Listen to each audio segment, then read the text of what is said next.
ان احادیث کی روشنی میں یہ بات سمجھ میں آتی ہے کہ رسول اللہ صلی اللہ علیہ وسلم اگر بار بار خطبے میں یہ سورت پڑھتے ہیں، فجر کی نماز میں پڑھتے ہیں، عید الاضحیٰ میں پڑھتے ہیں، عید الفطر میں پڑھتے ہیں، اور صحابیاں بار بار سننے کی وجہ سے اس کو یاد کرتی ہیں، تو اس کا کتنا اہتمام کیا جاتا ہوگا۔ اور کیوں؟ یہ واحد سورت ہے جس میں توحید کا بھی تذکرہ ہے، رسالت کا بھی تذکرہ ہے، جس میں انسان کی موت کا بھی تذکرہ ہے، اور انسان کی موت کے بعد کی جزا و سزا کا بھی تذکرہ ہے، اور قیامت کا بھی تذکرہ ہے، جنت کا بھی تذکرہ ہے، اور جہنم کا بھی تذکرہ۔ اللہ عز و جلال نے یہ مبارک سورت اتاری ہے، قاف والقرآن المجید۔ اللہ عز و جلال قسم اٹھا رہے ہیں قرآن مجید، بل عجبوا ان جاءهم منذر منهم، تعجب کر رہے ہیں کہ کوئی ڈرانے والا انہی میں سے آ گیا ہے، کسی اور کو آنا چاہیے تھا۔ فقال الكافرون هذا شيء عجیب، اور کافر کیا کہنے لگ گئے ہیں، بڑے تعجب کی بات ہے، ہم میں سے کسی چودھری کو نبی بنایا جاتا، اس کو نبی بنا دیا گیا ہے۔ اور تعجب کس بات پہ کر رہے ہیں؟ اَإِذَا مِتْنَا وَكُنَّا تُرَابًا ذَلِكَ رَجْعٌ بَعِيدٌ قَدْ عَلِمْنَا مَا تَنقُصُ الْأَرْضُ مِنْهُمْ وَعِندَنَا كِتَابٌ حَفِيظٌ بَلْ كَذَّبُوا بِالْحَقِّ لَمَّا جَاءَهُمْ فَهُمْ فِي أَمْرٍ مَّرِيجٍ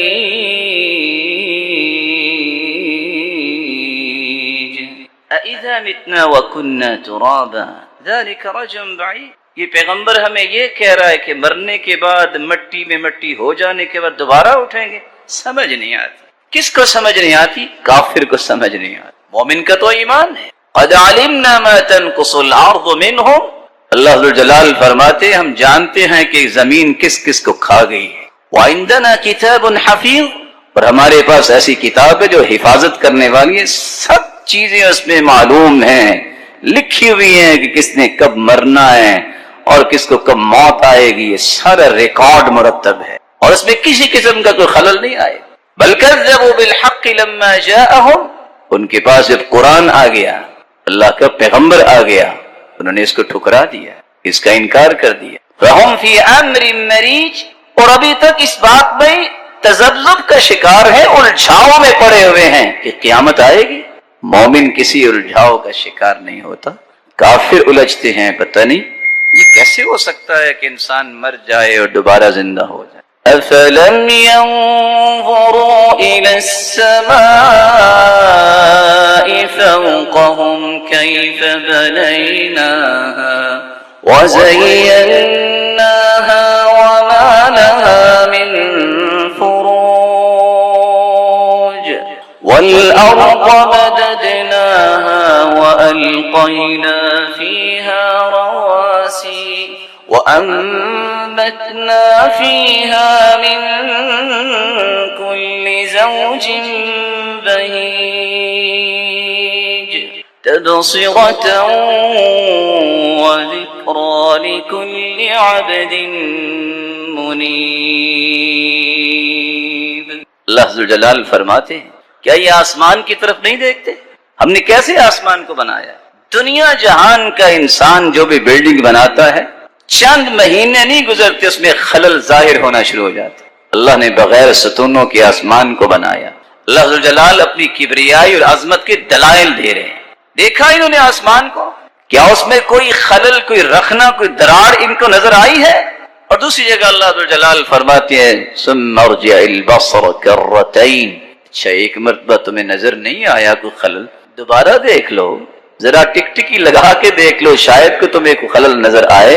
تمہاری نظر ذلیل ہو کے واپس تو آ جائے گی، اللہ عز و جلال نے جو کچھ بنایا اس میں کوئی نقص نکال نہیں سکے۔ وَمَا لَهَا مِن فُرُوجٍ، پھر آسمان کو ہم نے مزین کیا ہے، اور مزین کرنے کے بعد اللہ عز و جلال فرماتے ہیں ہم نے اس کی تزئین و آرائش ایسی کی ہے کہ دنیا اس کی مثال پیش نہیں کر سکتی۔ ہم نے زمین کو پھر پھیلایا کہ زمین کو پھیلانے کے بعد یہ حرکت نہ کرے، ہم نے بڑی بڑی میخیں اس میں لگائی. وَأَنبَتْنَا، اور ہم نے اس زمین کو پھیلانے کے بعد اس میں خزانے بھی رکھے. اور اللہ ذو الجلال فرماتے ایسا ایسا اناج اس میں ہم نے رکھا کہ جس کو دل دیکھ کے دل انسان کا خوش ہو جائے. أَفَلَمْ يَنظُرُوا إِلَى السَّمَاءِ فَوْقَهُمْ كَيْفَ بَنَيْنَاهَا وَزَيَّنَّاهَا وَمَا لَهَا مِن فُرُوجٍ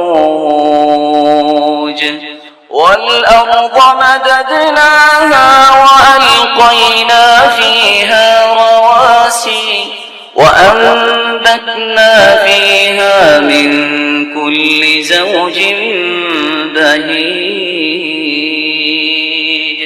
تَبْصِرَةً وَذِكْرَى لِكُلِّ عَبْدٍ مُنِيبٍ. وَنَزَّلْنَا مِنَ السَّمَاءِ مَاءً مُبَارَكًا فَأَنبَتْنَا بِهِ جَنَّاتٍ وَحَبَّ الْحَصِيدِ وَالنَّخْلَ بَاسِقَاتٍ لَهَا طَلْعٌ نَضِيدٌ رِزْقًا لِلْعِبَادِ وَأَحْيَيْنَا بِهِ بَلْدَةً مَيْتًا كَذَلِكَ الْخُرُوجُ كَذَّبَتْ قَبْلَهُمْ قَوْمُ نُوحٍ وَأَصْحَابُ الرَّسِّ وَثَمُودَ وَعَادٌ وَفِرْعَوْنُ وَإِخْوَانُ لُوطٍ وَأَصْحَابُ الْأَيْكَةِ وَقَوْمُ تُبَّعٍ كُلٌّ كَذَّبَ الرُّسُلَ فَحَقَّ وَعِيدِ أَفَعَيِينَا بِالْخَلْقِ الْأَوَّلِ بَلْ هُمْ فِي لَبْسٍ مِّنْ خَلْقٍ جَدِيدٍ. ہم نے یہ آسمان جو بنائے ہیں پھر اس کو مزین کیا ہے. اگر کسی کو اللہ نے عقل دی ہے تو اس کو یاد رہنا چاہیے کہ اس جیسی کوئی چیز دنیا میں پیدا کرنے کے قابل نہیں ہے، کیونکہ سب کے سب اللہ کی مخلوق. تبصرۃ وذکری لکل عبد منیب، لیکن یہ اس کی قسمت میں ہوتا ہے کہ وہ نصیحت پکڑتا ہے اور اسے یاد رہتی ہیں یہ چیزیں جس کو اللہ کی طرف رجوع کرنے کی اللہ ذوالجلال ہی توفیق دیتے. جو اللہ ذوالجلال کے ساتھ جڑ جاتا ہے وہی اللہ ذوالجلال کی کبریائی اور عظمت اور تقدس کے گیت الاپتا ہے. وَنَزَّلْنَا مِنَ السَّمَاءِ مَاءً مُبَارَكًا، ہم نے آسمان سے مبارک پانی کو اتارا ہے. فَأَنبَتْنَا بِهِ جَنَّاتٍ وَحَبَّ الْحَصِيدِ وَالنَّخْلَ بَاسِقَاتٍ لَهَا طَلْعٌ نَضِيدٌ، ہم نے باغات بھی اس پانی سے اگائے اور ہم نے اناج بھی اگایا جس کو کھیتی باڑی کرنے کے بعد اناج گھر میں لے کے آتے ہیں. لمبے لمبے جو ہیں وہ کھجوروں کے درخت بھی بنائے اور اللہ ذوالجلال نے طے بتہ اس پہ کس طرح کھجوروں کے باغوں کو طے بتہ اس کو پھلوں سے بھی نوازا اور ایسے خوشے کہ جن کو دیکھ کے بھی انسان خوش ہوتا ہے اور کھا کے بھی خوش ہوتا ہے. رزقا للعباد، یہ ساری کی ساری کس کے لیے ہیں؟ اللہ فرماتے ہیں میں نے اپنے بندوں کے لیے رزق بنا کے نازل کی. وَأَحْيَيْنَا بِهِ بَلْدَةً مَيْتًا، جس طرح بنجر زمین پہ پانی پڑتا ہے تو کس طرح ہریالی آ جاتی ہے، وہ علاقے بارونق ہو جاتے ہیں، جس طرح بنجر زمین سے مردہ زمین سے یہ سب کچھ نکال سکتے ہیں اللہ ذوالجلال تو مارنے کے بعد دوبارہ زندہ بھی کر سکتے. كذبت قبلهم قوم نوح، قوم نوح نے بھی انکار کیا تھا، لیکن قوم نوح کے انکار کا نتیجہ انہوں نے دیکھ لیا، اللہ نے ڈبو کے مار دیا. واصحاب الرس وثمود، اور اسی طرح ان لوگوں نے بھی انکار کیا تھا جو عادی اور سمودی تھے، اور عادیوں سمودیوں سے پہلے اصحاب الرس پرانے کنویں والے عہد قدیم کی بات ہو رہی ہے. اور بعض مفسرین تو لکھتے ہیں کہ اصحاب الرس ایسی قوم بھی تھی جنہوں نے اپنے پیغمبر کو کنویں میں پھینک دیا تھا. وعاد وفرعون واخوان لوط، فرعونیوں نے بھی انکار کیا تھا، لوط علیہ الصلاۃ والسلام کی قوم نے بھی انکار کیا تھا. لیکن اس انکار کا نتیجہ کیا نکلا؟ اللہ ذو الجلال نے ان ساری کی ساری قوموں کو عبرت بنا دی. وَأَصْحَابُ الْأَيْكَةِ وَقَوْمُ تُبَّعَ كُلٌّ كَذَّبَ الرُّسُلَ فَحَقَّ وَعِيدِ. وَأَصْحَابُ الْأَيْكَةِ یہ جنگل والے جو ہیں، اور سیدنا اللہ کے پیارے پیغمبر کو مدین کی طرف بھیجا شعیب علیہ السلام، اور ایک ہی قبیلے کی دو شاخیں تھیں. یہ جھنڈ کے جھنڈ جہاں باغات تھے اور جنگل بھی ایسے گھنے تھے، اللہ نے ان کی طرف بھی شعیب علیہ السلام کو بھیجا، لیکن دونوں نے ہی اپنی اپنی عادات کی وجہ سے اللہ کے عذاب کے مستحق ہونا اپنے آپ کو ٹھہرا. ساتھ ہی اللہ ذوالجلال پھر فرماتے ہیں، یہ انکار کر رہے ہیں کہ قیامت نہیں آئے گی. افعینا بالخلق الاول، کیا ہم نے جو پہلی مرتبہ پیدا کیا ہے تو نعوذ باللہ تھکاوٹ ہوگی؟ بل ہم فی لبس من خلق جدید، یہ تو قیامت کے دن کے بارے میں تذبذب کا شکار ہے، اس میں شک میں پڑے ہوئے ہیں کہ قیامت آئے گی کہ نہیں آئے گی. قیامت آئے گی، اس میں شک کرنے والا مومن نہیں ہو سکتا، وہ کافر ہی ہوتا. کچھ لوگوں کا کہنا ہے کہ کیسے انسان، یہ وہی شک جو اس قوم نے کیا تھا آج بھی آ گیا. ایک شخص سمندر میں ڈوب جاتا ہے، قبر تو بنتی نہیں تو حساب کیسے؟ ایک شخص تو جہاز میں ہوتا ہے، جہاز کریش ہو جاتا ہے تو وہ کہاں ہوتا ہے؟ صحیح بخاری کو کھول کے دیکھیے، اللہ کے رسول صلی اللہ علیہ وسلم نے فرمایا، ایک شخص نے اپنے بچوں کو جمع کیا اور کہتا ہے کہ بتاؤ مجھ سے سچی محبت ہے کہ نہیں؟ کہا کیوں نہیں؟ تو کہنے لگا اگر تم میرے بیٹے ہو، اذا انا مت، جب میں مر جاؤں، فاحرقونی ثم ذرونی، تو مجھے جلا کے راکھ بنا دینا، اور میری راکھ کو ہواؤں اور فضاؤں میں اڑا دینا اور سمندر اور دریاؤں میں بہا دینا. بیٹوں نے ایسا ہی کیا، راکھ بن گیا، بہا دیا گیا، اڑا دیا گیا. اللہ کا حکم ہوا اور اس راکھ کو جمع کیا گیا. دوبارہ اللہ نے اسے بندہ بنا کے کھڑا کر دیا. پوچھا بتاؤ یہ تم نے کیوں کیا؟ لما صنعت هذا، اور میرے بندے تو نے یہ کام کیوں کیا؟ وہ کہتا ہے فرق منک یا رب، میرے رب تجھ سے ڈرتے ہوئے کہ گناہ اتنے تھے کہ میں سامنا کیسا کروں گا. اللہ فرماتے ہیں تم ڈر گئے ہو، جاؤ میں نے معاف کر. جو میرا مالک راکھ کو جمع کر کے انسان بنا سکتا ہے، وہ انسان کو دوبارہ قیامت کے دن کیسے نہیں اٹھا سکتا؟ وَلَقَدْ خَلَقْنَا الْإِنسَانَ وَنَعْلَمُ مَا تُوَسْوِسُ بِهِ نَفْسُهُ وَنَحْنُ أَقْرَبُ إِلَيْهِ مِنْ حَبْلِ الْوَرِيدِ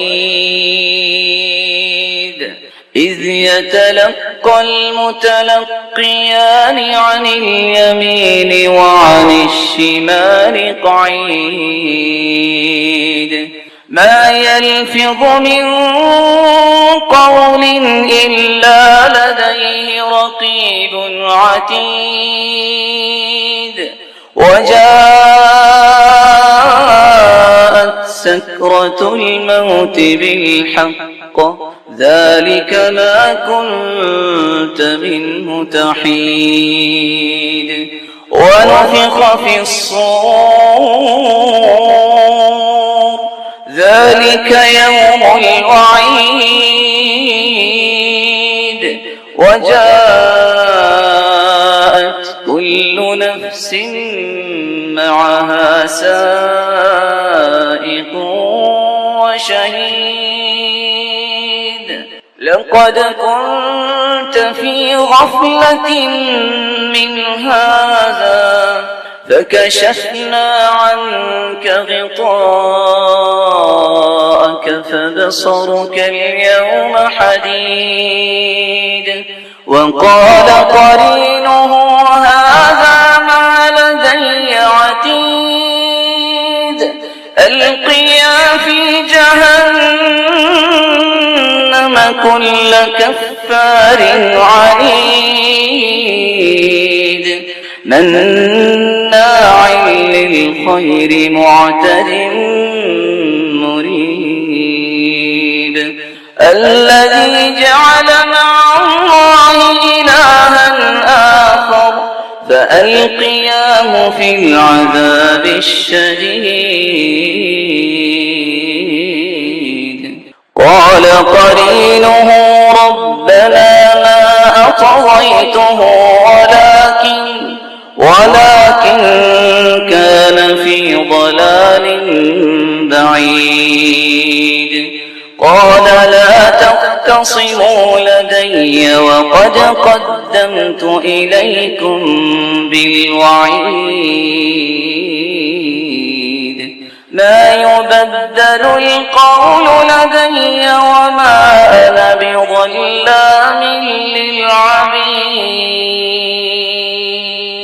وَلَقَدْ خَلَقْنَا الْإِنسَانَ وَنَعْلَمُ مَا تُوَسْوِسُ بِهِ نَفْسُهُ. انسان کو پیدا بھی ہم نے کیا ہے، یہ سمجھتا ہے کہ کوئی کام کروں گا، کوئی دیکھے گا، کوئی لکھے گا، اس کے حاشیہ تخیلات میں اٹھنے والے جذبات سے بھی ہم واقف، اس کا نفس جو سوچتا ہے اس کی سوچ سے بھی ہم واقف. وَنَحْنُ أَقْرَبُ إِلَيْهِ بِالْحَبْلِ الْوَرِيدِ. اللہ عز و جلال فرماتے ہمارا علم و قدرت کیسا ہے کہ شے رب جو ہے اس سے بھی قریب، ایک ایک لمحہ جو اس کی زندگی کا ہے وہ ہم پہ عیاں ہے، کوئی چیز مخفی نہیں. اذ يتلقى المتلقيان عن اليمين وعن الشمال قعيد. اللہ عز و جلال نے نظام بنایا ہے، دائیں بائیں ایک فرشتہ مقرر ہے جو لکھ رہا ہے. ما يلفظ من قول الا لديه رقيب عتيد. ادھر زبان کچھ الفاظ نکالتی ہے، وہ احاطہ تحریر میں آ چکے ہو. اللہ عز و جلال ذات کے اعتبار سے عرش پر ہے، کیونکہ ایک نہیں 7 آیات قرآن مجید میں واضح طور پہ کہتی ہیں الرحمن علی العرش استوى ثم استوى علی العرش. اللہ عرش پر مستوی ہیں ذات کے اعتبار سے. اس لیے صحیح بخاری کی روایت ہے، ابو العالیہ بیان کرتے ہیں استوا کا معنی ہے ای ارتفع. سیدنا انس رضی اللہ تعالی عنہ کہ ایک 7ویں روایت ہے، کسی نے اطاعت دیکھنی ہے تو اس کو پڑھے. صحیح بخاری کی روایت ہے 2092 اور صحیح مسلم کی روایت ہے 2041. ایک درزی نے اللہ کے رسول صلی اللہ علیہ وسلم کی دعوت کی. کس نے دعوت کی؟ ایک درزی نے. آج یہ سلسلہ بھی ختم ہو گیا. آج دعوت کسی ہوگی جس سے کوئی مقصد ہوگا، کوئی مفاد ہوگا، عز ہوگی، کوئی فائدہ ہوگا. رب کی نیک لوگوں کو کھانا کھلانا ختم ہو. رب کی رضا کے لیے کسی کو بلانا کہ وہ میرے گھر میں آئے، کھانا کھائیں اور اللہ کے رسول صلی اللہ علیہ وسلم کی طرح دعا کریں جیسا کہ صحابہ کرام کا بھی رویہ تھا، ختم ہو گیا. اب تو مقصد کے لیے دعوت ہوتی ہے، بلکہ دعوت کس بات کی ہوتی ہے؟ بڑی سنتے چھوٹی سنتے. مجھے نہیں سمجھ ویسے آ سکی آج تک کہ یہ بڑی سنتے کیا ہوتی ہے، چھوٹی سنتے کیا ہوتی ہے. ہاں حدیث یہ کہتی ہے کہ اگر کوئی دعوت دے تو ایسے بندے کی دعوت کو قبول نہیں کرتے، جیسا کہ روایت کے الفاظ. یہ سنتوں کی دعوت جو ہے، ختنہ کرنے کی دعوت جو ہے، یہ قبول نہیں کرنی چاہیے. لوگوں کی گیدرنگ ہوتی ہے اس بیچ میں، اور کس قدر حیا باختہ پھر وہ چیزیں ہوتی ہے. سامنے اس کو بٹھایا ہوا ہے، برہنہ ہے، عمر 9 سے 10 سال ہے، نہ اس کو شرم آتی، نہ ماں باپ کو، نہ دیکھنے والوں کو شرم آتی. بھلا یہ بھی کوئی چیز ہے کہ جس کے لیے آپ نے دعوت کی اور دعوت کر کے آپ جو ہے اس قدر جو ہے حیا سوز پہلو پیش کرنے کے لوگوں کو بلا رہے. احساس جب ختم ہو جائے تو پھر ایسی چیزیں ہوتی ہیں. رسول اکرم صلی اللہ علیہ وسلم کی جب دعوت کی گئی، صحابی کہتے ہیں میں ان کے ساتھ گیا. فقرب الى رسول اللہ خبزا ومرقا فیہ دب. صحابی نے روٹی رکھی، شوربہ رکھا جس میں کدو بھی تھے، وقدید. فرأيت النبي صلى الله عليه وسلم يتتبع الدب من حوالي القصعة. آپ صلی اللہ علیہ وسلم کے صحابی کہتے ہیں میں نے دیکھا کہ اللہ کے رسول برتن کے کنارے سے کدو ڈھونڈ رہے ہیں اور اس کو پسند کر رہے ہیں گویا. فلم ازل احب الدب من يومئذ. صحابی کہتے ہیں اس دن سے میں نے کدو کو پسند کرنا شروع کر دی. آپ کے لیے معمولی سی چیز ہوگی، کچھ چیزیں تجربے سے گزرے تو اس کی اہمیت واضح ہو جاتی ہے. یونس علیہ السلام کو جب مچھلی کے پیٹ سے نکالا، اللہ جل نے حکم دیا اور مچھلی نے ان کو باہر نکال دیا، تو کون سا درخت اور کون سا پھل اور کون سی بیل تھی جو اللہ جل نے بندوبست کیا؟ کون بتائے گا؟ جی کون سی بیل تھی؟ یقطین. کدو بھی کس میں ہے نا، کوئی پیٹھا کدو بھی ہوتا ہے. کس وجہ سے؟ آپ حیران ہوں گے کہ امام ابن القیم رحمۃ اللہ علیہ بلکہ آج کے جتنے اطباء ہیں وہ بھی اپروو کرتے ہیں، بلکہ کافر بھی اس کو اپروو کرتا ہے کہ ہڈیوں کے اندر اور جوڑوں کے اندر فوری طور پہ جو بوسٹر کے طور پہ قوت پیدا کر سکتا ہے وہ کدو ہے. اس کی ایک نئی مثال، اللہ ذو الجلال آپ سب کو بیماری سے بچائے۔ یورک ایسڈ کے مریض جو ہے جن کو بسا اوقات بڑی پریشانی ہوتی ہے، ایک شخص نے کہا کہ صبح اور شام کدو کے ملک شیک بنا کے پی لیں، شرط یہ ہے کہ کوئی اور اس پہ کوئی سائیڈ ایفیکٹ نہ ہو، ڈاکٹرز کے کہنے پہ صرف 3 دن پی لیں، وہ ٹانگ جو حرکت نہیں کر رہی اس میں آپ کو کوئی پریشانی نظر نہیں آئے گی۔ اور واقعتاً ایسا ہے کہ ایک مرتبہ پینے کے بعد آپ کی موومنٹ شروع ہو جائے گی۔ اللہ کے رسول صلی اللہ علیہ وسلم نے بھی پسند کیا، یونس علیہ السلام کے لیے بھی اللہ نے بندوبست کیا، اور چند دنوں میں جانور ہو کر اپنی قوم کے پاس واپس آ گئے۔ اور صحابی کہتے ہیں جب میں نے دیکھا تو میں نے اس دن سے کدو سے محبت کرنا شروع کر دی۔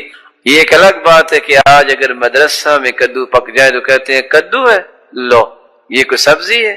ہاں اگر یہ حدیث پڑھی ہو تو کبھی یہ زبان سے الفاظ نہیں آئیں گے۔